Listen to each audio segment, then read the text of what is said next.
Pois é, Mariana, muita polêmica por aqui também. O plenário, na pauta do plenário de hoje, os principais destaques são projetos que tentam aí ajudar a resolver a crise financeira de estados e municípios. Ontem, um deles já começou a ser discutido com muita polêmica no plenário, que abre uma exceção na lei de responsabilidade fiscal quando há queda na transferência do Fundo de Participação dos municípios. Se esse projeto for aprovado, as prefeituras vão poder receber as transferências, né, dos estados e da União, mesmo se as despesas deles com o pessoal estiverem acima dos limites previstos pela lei. Tem um outro projeto também que trata da possível securitização das dívidas dos estados. A gente vai conversar sobre isso com dois líderes que estão aqui com a gente, o deputado Nilson Leitão, líder do PSDB, que é do PSDB do Mato Grosso, e o deputado José Guimarães, que é líder da minoria do PT do Ceará. Deputado, qual a expectativa do senhor para a pauta do plenário de hoje? Esses projetos têm polêmica, o próximo governo já disse que não tem interesse, principalmente nesse projeto dos municípios. O que o senhor acha que pode ser votado? Os dois projetos, eles estão bem negociados e quem está falando é a liderança da oposição. São duas matérias relevantes para o país, que atende, de um lado, os municípios e, de outro, um apelo que foi feito por todos os governadores que ontem se reuniram com o presidente Rodrigo Maia. O projeto dos municípios, você não está flexibilizando nem abrindo, como foi dito pela base do governo eleito, que é uma farra fiscal. Pelo contrário, e nem muito menos pauta-bomba, como foi dito ontem. É um projeto que abre uma exceção. O município sobrevive com as transferências federais. E ao fazer a transferência federais, o município também tem compromisso com base na lei de responsabilidade fiscal.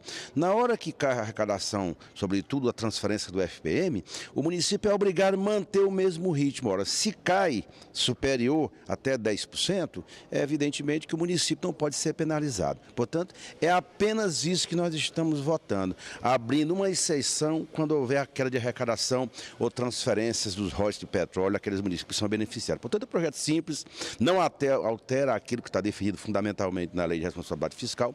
Portanto, é um projeto bom e estamos, vários partidos, inclusive o PSDB ontem encaminhou, né, Edilson, o voto não ao requerimento de retirada de pauta, e nós vamos trabalhar para votar na sessão que está convocada para agora de manhã. Além da questão da dívida dos estados. São dois projetos que não alteram em nada, não terão impacto algum nas contas federais do governo federal. Portanto, é um projeto que precisa e deve ser aprovado. Nós vamos trabalhar para isso. O PSDB concorda, líder? Na verdade, o que precisa ser visto é a reforma como um todo, né? Os municípios estão pagando caríssimo pelo fato de receber toda a responsabilidade da União. A União tem empurrado nos últimos 30 anos um monte de demanda para os municípios, abertura de novos serviços e tudo mais. E nós temos um teto da lei de responsabilidade fiscal. O município não pode ultrapassar os 54% da folha em relação à receita corrente líquida. Quando isso vem mais serviço, mais contratação e reduz o repasse que é concentrado na União, que aí está a reforma do Pacto Federativo, que nós precisamos discutir com urgência, esse sim resolveria tudo, óbvio que você não pode punir alguém que não cometeu crime por vontade própria, que esse crime pode ter ocorrido por vontade alheia, né, da própria União, que deixou de repassar e empurrou os municípios e estados todas as demandas e obrigações sem dividir com ele o custo. Por exemplo, construir uma creche. O Estado, a União manda para ele lá uma creche, um PSF novo que precisa ser montado, mas não manda dinheiro suficiente. Aumenta o transporte escolar, mas não manda dinheiro suficiente. Então essa demanda está nas costas dos municípios. Cara, né? Aí não manda nada. Então os municípios, coitados, é o pobre, aquilo que se chama, É o miserável tentando dividir a migalha. O município está virando esse ponto. Então isso aí é o consenso, sim. Quem é municipalista, eu que já fui prefeito, sei muito bem o que é isso. Então, obviamente, esse projeto de lei não está dando nenhuma flexibilidade à lei de responsabilidade fiscal. Ao contrário, o que tem que fazer é imputar à União a responsabilidade de seguir de forma harmônica aquilo que acontece na realidade do município. Não é apenas empurrar a responsabilidade. Se alguém tem que ter responsabilidade no equilíbrio disso, é quem paga é a União, porque fica concentrado o dinheiro em Brasília. A gente já está de olho também na pauta para o ano que vem, do governo eleito. Ontem, depois de uma reunião com líderes do MDB e do PRB, o presidente eleito Jair Bolsonaro deu uma entrevista aos jornalistas já falando sobre reforma da Previdência. Esse tema tão polêmico, ele admitiu que essa reforma pode ser enviada no ano que vem de forma fatiada e a prioridade dele, segundo ele disse, é a questão da idade mínima para aposentadoria. Vamos dar uma olhadinha. na reforma da Previdência, a questão da idade, o que mais, vamos assim dizer, é buscado. Nós queremos sim apresentar uma proposta de emenda à Constituição, a começar a reforma pela Previdência Pública e com chance de ser aprovado. Não adianta você ter uma proposta ideal que vai ficar na Câmara ou no Senado. Eu acho que o prejuízo será muito grande. Então a ideia é por aí, começar pela idade, atacarmos privilégios e tocar essa pauta para frente. A Previdência realmente é uma realidade, ela cresce ano após ano e não podemos deixar o Brasil chegar à situação que chegou a Grécia para tomar providência. Ainda nessa entrevista, ele falou que a prioridade dele seria tentar aumentar a idade mínima de aposentadoria em pelo menos 2 anos. Deputado Zé Guimarães, qual a opinião do senhor sobre essa estratégia?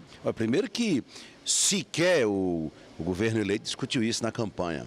Isso é estelionato eleitoral. Eu lembro que no passado, qualquer proposta que vinha à Câmara, quando a Dilma era presidenta, a oposição falava que não havia sido discutido, não fazia parte do programa. O Bolsonaro foi eleito sem apresentar nenhuma proposta ao país. E, portanto, querer agora votar e discutir a reforma da Previdência, inclusive alterando completamente diferente daquela que foi encaminhada pelo Temer, que foi votada na comissão, que estava tramitando aqui na casa, que já havia um consenso que não ia mexer na idade, né? Essa cláusula já havia sido retirada. Portanto, é uma proposta que visa única e exclusivamente, digamos assim, impactar em 2 questões centrais. Na questão do servidor, evidentemente que nós temos que, do ponto de vista dos servidores, fazer várias correções, teto e tudo mais, mas, sobretudo, impedir as aposentadorias especiais e, principalmente, quando você aumenta a idade, adeus à aposentadoria rural dos trabalhadores rurais, porque se hoje é 55, 65, a ideia do governo é botar para 65, 60. Portanto, essa reforma, o governo vai ter, no meu entendimento, enorme dificuldade e nós vamos lutar muito para não ser uma reforma que penalize os trabalhadores. É isso que o governo quer. Volto a dizer, sequer foi discutido. E toda vida que essa discussão aparecia no plenário, o deputado eleito presidente era um dos que mais gritava, mais falava de que não podia fazer reforma para retirar direitos dos trabalhadores. Portanto, é um debate que nós vamos fazer, deverá ser no próximo semestre, nos preparemos para os grandes enfrentamentos, sobretudo o debate. Enfrentamento do ponto de vista do debate que será feito aqui na Câmara e nós estamos, evidentemente, preparados para debater e discutir, enfim, tudo que vier aqui para a Câmara em nome do governo. E os jornais de hoje já trazem uma certa reação aí do mercado, reclamando de que pudesse ser uma reforma tão parcial ou que fosse fatiada. Opinião do senhor, deputado Nilson Leitão? A minha opinião é que a Previdência precisa ter reforma. O Brasil não suporta mais, não pode mais ser um debate ideológico e nem um debate de um lado partidário contra outro lado partidário. O Brasil e os estados brasileiros, os municípios, não suportam mais o modelo da nossa Previdência. E uma correção, as palavras são colocadas de forma errada. A área rural hoje não é uma Previdência, hoje é uma assistência. A maioria dos nossos aposentados rurais recebem uma assistência, são pessoas que não tiveram condições de recolher ou que não tiveram renda suficiente para isso, então precisa separar o que é de fato uma assistência e aquilo que é previdência, aquilo que o brasileiro recolhe e tem direito a se beneficiar daquilo no final da sua vida quando aposenta ou quando tiver com a idade já em aposentadoria. Então a diferença é enorme. O Brasil assistencialista é diferente do Brasil que tem sim uma taxação sobre o salário de alguém ou sobre a renda de alguém que vai se beneficiar disso no futuro. Aquele que não recolheu nada, ele vai ser beneficiado, ele é outra coisa. A minha mãe tem 76 anos. Ela sempre foi dona de casa. Ela não recolheu nada. Ela tem direito a ter o respaldo do governo federal como qualquer idoso. Mas isso é uma assistência, não é uma previdência. Então precisa ser feito. Esse é o primeiro ponto. O segundo ponto, o governo eleito Bolsonaro, ele tem aí um prestígio político, eleitoral, uma gordura para ser queimada, como diz o outro. Esse capital político dele tem que ser queimado justamente nas reformas. O capital existe para isso. Outros governos assumiram com um capital político enorme e não usaram disso para poder fazer as reformas para ajudar o Brasil. E esse foi o grande erro. É como você tiver um dinheiro na poupança e o seu filho está doente e precisar do médico especializado você não gastar. O presidente, com esse capital político, precisa gastar todo esse capital político fazendo as reformas para salvar o país. É isso que nós precisamos. precisamos fazer. E o PSDB defende a reforma da Previdência, a reforma tributária, uma nova reforma política mais ampla, o pacto federativo, esses temas que de fato podem trazer o Brasil para a modernidade e para o trilho. Todas essas negociações vão ser feitas aí nessa composição de uma nova base de governo, que já está em pleno momento de discussão sobre esse assunto. Ontem, quem falou aos jornalistas também foi o futuro ministro-chefe da Casa Civil, hoje deputado Onyx Lorenzoni. Vamos dar uma olhada no que ele falou sobre isso. Nós queremos abrir um diálogo, porque eu volto a dizer, o Brasil das últimas 3 décadas conheceu algo muito triste, que se chama toma lá da cá. Isso destruiu as relações políticas, isso abriu espaço para a corrupção e isso, inclusive, destruiu as próprias relações do Estado com os setores econômicos da sociedade. Estamos conversando com todas as bancadas, esse foi um momento com o PSDB, que é um partido que tem um legado muito importante para o país, que deu grandes contribuições para avanços que o Brasil já fez. Foi também um dos partidos que militou na resistência à tentativa de ter um poder imperial no Brasil, que foi o ciclo petista. E nós vamos convidar o PSDB para, sem nenhuma imposição, que eles participem desse esforço de fazer com que o Brasil volte a crescer, que o cidadão e a cidadã brasileira possam sair às ruas em segurança, que a família se sinta protegida no Brasil, que as oportunidades de emprego e renda apareçam. E o líder do PSDB está aqui do meu lado. Como é que o PSDB recebe esse convite feito ontem? Na verdade, é uma visita cordial, né? O novo ministro sempre foi parceiro do PSDB, eleitor do PSDB nas eleições até 2014. Em 2018 nós estávamos no mesmo palanque, mas o PSDB tem uma posição, na minha opinião, muito simples. Não deve participar do governo, não deve ingressar em nenhum ministério. O PSDB deve se colocar exatamente na contribuição dessa reforma do país que precisa. Nós precisamos ajudar o Brasil com essas reformas que está aí. Se a pauta do presidente Bolsonaro for essa que foi colocada e prometida, terá o PSDB, obviamente, como parceiro, porque nós queremos todas essas pautas que eu já citei aqui. Então, obviamente, se essas pautas forem a pauta de 2019, a bancada do PSDB, obviamente, estará pronta para poder colaborar, ajudar, trabalhar, convencer de que é necessário reformar essas matérias importantes, esses eixos importantes para que o Brasil venha a crescer. Eu acho que esse é o relacionamento que o PSDB tem que ter com o novo governo. Deputado Zé Guimarães, como é que o senhor vê essa composição se formando, a crítica que ele faz também aos antigos governos e como que a oposição se organiza? O ministro fala assim, nas últimas 3 décadas foi estabelecida uma política do toma lá da cá. A pergunta é, ele já governou também o Brasil? Nas últimas 3 décadas, o PSDB, parte do PMDB, o PSDB e o PT, que juntos compuseram as últimas 3 décadas de redemocratização do país.